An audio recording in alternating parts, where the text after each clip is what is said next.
आप देख रहे हैं साहिल केसरी न्यूज। केसरी है तो हर खबर मुमकिन है।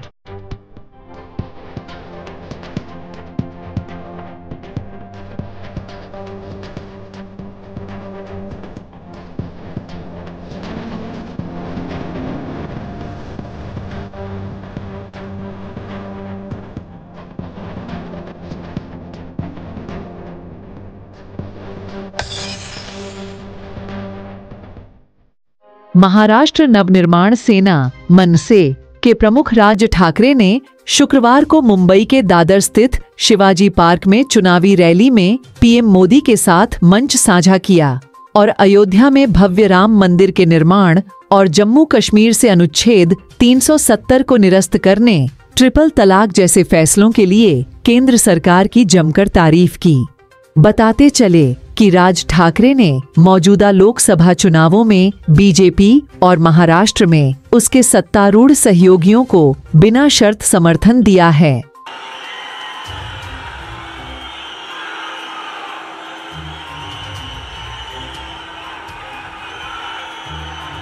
पंडित जवाहरलाल नेहरू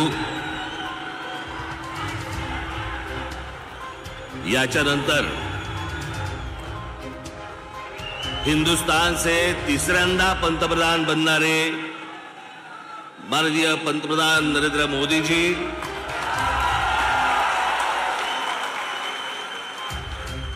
सन्माननीय व्यासपीठ आणि माझ्या जमलेल्या तमाम हिंदू बांधवांनो, भगिनींनो आणि मातांनो,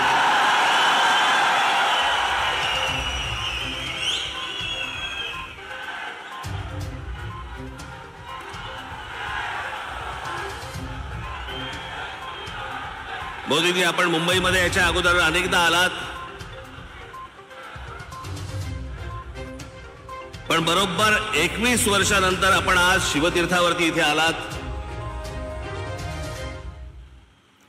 मला आजही आठवते त्यावेळेला आपण इथे कमळामधनं बाहेर आला होतात आणि 2014 ला आपण कमळ बाहेर काढलं।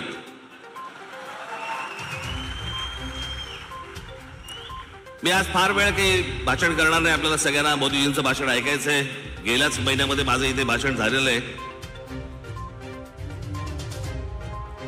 3 टप्प्यामध्ये फक्त बोलणार आहे मी, त्यातला 1 टप्पा झालेला आहे। त्याचा पहिला टप्पा होता मोदीजींची पहिली 5 वर्ष। त्या टप्प्यावरती जे बोलायचंय ते 2019 साली बोलून गेलोय।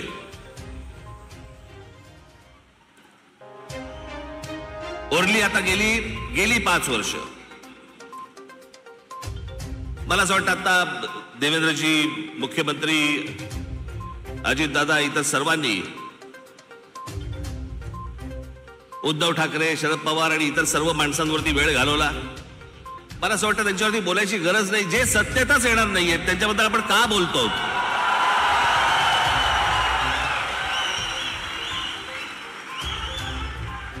काही आवश्यकताच नाहीये त्या लोकांची।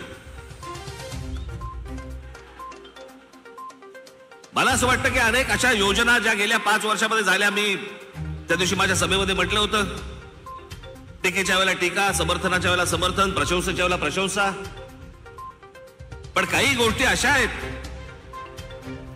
की जे माझ्या आता गेल्या काही सभांमधनं मी उद्धृत केल्या की 90च्या दशकामध्ये जे एक प्रकरण घडलं सगळ्यात मोठं, ते म्हणजे बाबरी मशिदीचं। हजारो कारसेवक तिकडे उत्तर प्रदेशमध्ये गेल्यावरती तिथे मुलायम सिंग यादवच्या लोकांनी, पोलिसांनी तिकडे आमच्या कारसेवकांना ठार मारले, सरयू नदीमध्ये प्रेत फेकून दिली। ते चित्र काही माझ्या डोळ्यासमोर कधी गेलं नाही। आणि ज्यावेळेला बाबरीचा ढाचा पडला त्याच्यानंतर ते राम मंदिर बनवू मनात असं आलं होतं की कधी हे बनणार नाही बहुधा। पण मोदीजी, मी आपल्याला खरोखर धन्यवाद देतो की आपण होतात म्हणून ते राम मंदिर होऊ शकलं।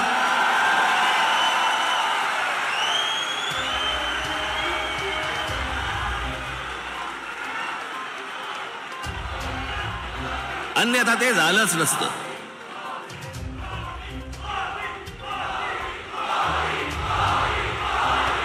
जेव्हापासून मी पूर्वीचा इतिहास, भारताचा स्वातंत्र्य नंतरचा इतिहास जेव्हापासून बघतोय तेव्हापासून एक गोष्ट कानावरती पडायची सगळ्या बाजूनी, या देशातलं 370 कलम काश्मीरमधलं रद्द झालं पाहिजे, रद्द झालं पाहिजे, रद्द झालं पाहिजे. इतक्या वर्षात जी गोष्ट होऊ शकली नाही ती नरेंद्र मोदीजींनी त्यांच्या पंतप्रधान पदाच्या कारकिर्दीमध्ये ती करून दाखवली. आज त्याच काश्मीरमध्ये जाऊन तुम्ही जमीन घेऊ शकता, जागा घेऊ शकता. तो एक भारताचाच एक भाग आहे हे आत्ता सिद्ध झालं.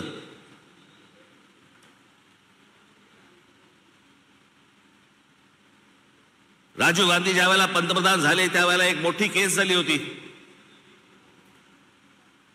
आणि एक प्रकरण सुप्रीम कोर्टामध्ये होतं आणि सुप्रीम कोर्टाने निकाल हा शाह बानो नावाची एक महिला होत्या त्यांच्या बाजूने लावला होता आणि सुप्रीम कोर्टाने तो निकाल लावल्यानंतर राजीव गांधींनी खासदारकी तो लोकसभेमध्ये बहुमताच्या आधारावरती तो सुप्रीम कोर्टाचा निकाल म्हणजे ज्या बाईला न्याय मिळाला होता तो काढून टाकला आणि त्या मुस्लिम महिलेला कधी न्याय मिळू शकला नव्हता एका छोट्या पोटगीसाठी.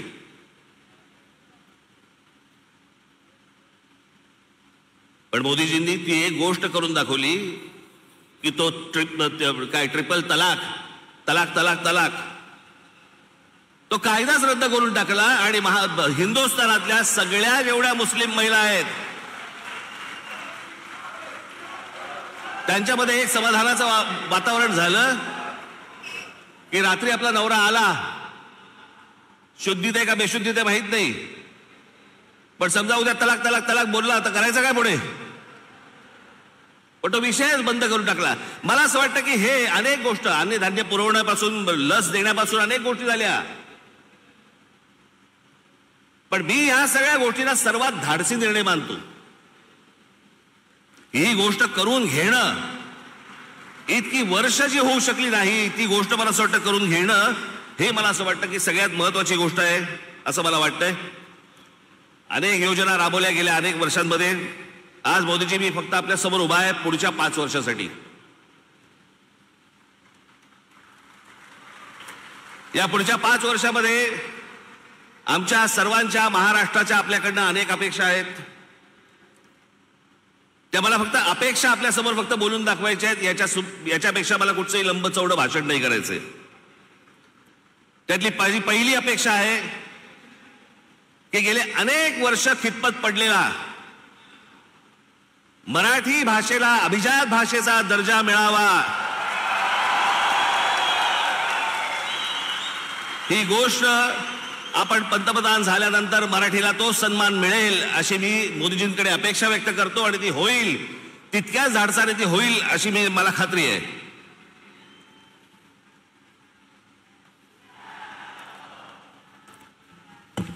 दुसरा विषय, कारण बाकीचे कसं आहे, बाकीच्या सगळ्या गोष्टी महाराष्ट्रामध्ये करण्यासाठी म्हणून आमचे देवेंद्रजी आहेत, एकनाथराव आहेत, अजितदादा आहेत, बाकीचे करतील.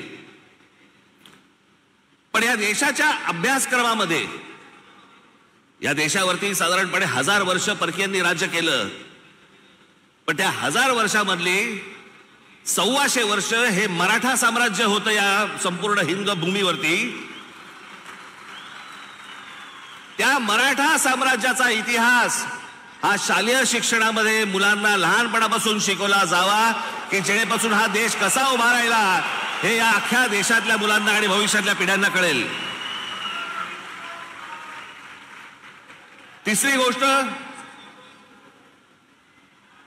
समुद्रामध्ये शिवछत्रपतींचा पुतळा कधी उभा राहील नाही राहील मला माहिती नाही, पण माझी विनंती आहे की आमच्या शिवछत्रपतींची खरी जर स्मारकं कुठची असतील तर आमच्या शिवछत्रपतींचे गड किल्ले आहेत.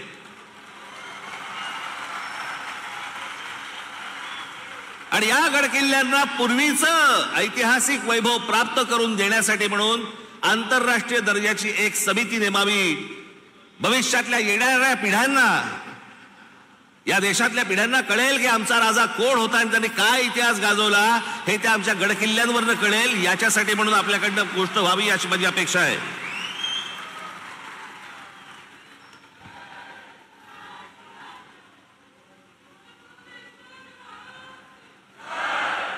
4-5च गोष्टी आहेत, म्हणजे फार नाही आहेत. देशभरामध्ये अनेक ठिकाणी मोदीजी आम्ही पाहिलं की आपण उत्तम रस्ते बनवलेत, अनेक फ्लायओव्हर्स बनवलेत, अनेक ब्रिजेस बनवलेत. माझी आपल्याला कळकळीची विनंती आहे की गेल्या 18-19 वर्ष आमचा मुंबई गोवा महामार्ग हा अजूनही तसाच आहे, अजूनही तसाच खड्ड्यामध्ये आहे. तो लवकरात लवकर व्हावा अशी माझी आपल्या सर्वांना विनंती आहे.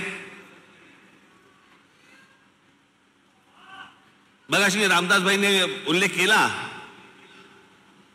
मोदीजी आपण पण आपल्या अनेक सभांमध्ये पण सांगितलं, पण आज जरा खडसावून सांगावं की या भारतामध्ये डॉक्टर बाबासाहेब आंबेडकरांनी जे उभं केलेलं जे संविधान आहे त्या संविधानाला कुठेही धक्का लागणार नाही. तुम्ही लावणार कधीच नव्हतात, पण जे विरोधक ज्या प्रकारचा प्रचार करतायत मला असं वाटतं त्यांची तोंड एकदाचीच बंद व्हावीत की जेणेकरून परत त्यांची तोंड उघडली जाणार नाहीत. अशी अनेक जनतेची या महाराष्ट्रातल्या अपेक्षा आहे. या देशामध्ये अनेक करोडो मुसलमान आहेत, लाखो मुसलमान आहेत, देशभक्त मुसलमान आहेत, जे या देशावरती प्रेम करतात, जे या देशावरती खरंच त्यांची निष्ठा आहे. खरं तर सांगायची गरज नाही, पण काही मुठभर आहेत जे आज उद्धव ठाकरे आणि काँग्रेसला जे पाठिंबा देणारे आहेत ना, त्यांचा उद्देश हा फक्त गेल्या 10 वर्षात त्यांना डोकं वरती नाही काढता आलंय. आणि ते डोकं वरती काढण्याचा मार्ग कोणता, तर काँग्रेस सारखा सुलभ मार्ग नाही. याच्यासाठी म्हणून ते आज त्यांना सगळ्यांना पाठिंबा देत आहेत. पण लाखोच्या संख्येने, करोडोच्या संख्येने आज मुसलमान आपल्या बरोबर आहेत. त्याला एक शाश्वती पाहिजे, त्याला मनात आदर आहे, तो काम धंदेवाला आहे, त्याला काम करायचं या देशामध्ये, तो या देशाचा नागरिक आहे, पिढ्यानपिढ्या राहणार आहे. पण मला असं वाटतं की हे जे मुठभर आहेत, हे ओवेसी सारख्या ज्या अवलादी आहेत, यांच्या मागून फिरणारे जे लोक आहेत, यांचे जे अड्डे आहेत, हे अड्डे एकदा तपासून घ्या. तिथे माणसं घुसवा, देशाचं सैन्य घुसवा आणि हा देश एकदा कायमचा सुरक्षित करून टाका. म्हणजे आमच्या आया बहिणींना याच्या पुढे देशामध्ये फिरताना कोणत्याही प्रकारचा त्रास इथे होणार नाही अशी मी आशा अपेक्षा बाळगतो. आणि शेवटचं म्हणजे आमची मुंबईची रेल्वे, लाखो प्रवासी या रेल्वेने प्रवास करतात. या प्रवास करणाऱ्या रेल्वेच्या संपूर्ण यंत्रणेवरती आपण केंद्र सरकारने आपण बारीक लक्ष द्यावं, जास्तीत जास्त त्याच्यासाठी पैसे द्यावे, जास्तीत जास्त ती यंत्रणा चांगली कशी होईल याच्यासाठी म्हणून आपण पाहावं. एवढ्याच फक्त मी आज अपेक्षा आपल्या समोर घेऊन आलो होतो. बाकी भविष्यातल्या येणारा हिंदुस्थान हा आपल्या हातून उत्तम पद्धतीने मोठा हो, जगात मोठा हो, घडो ही एक आशा अपेक्षा बाळगतो आणि आपण सर्वांची मी रजा घेतो. धन्यवाद. जय हिंद, जय महाराष्ट्र.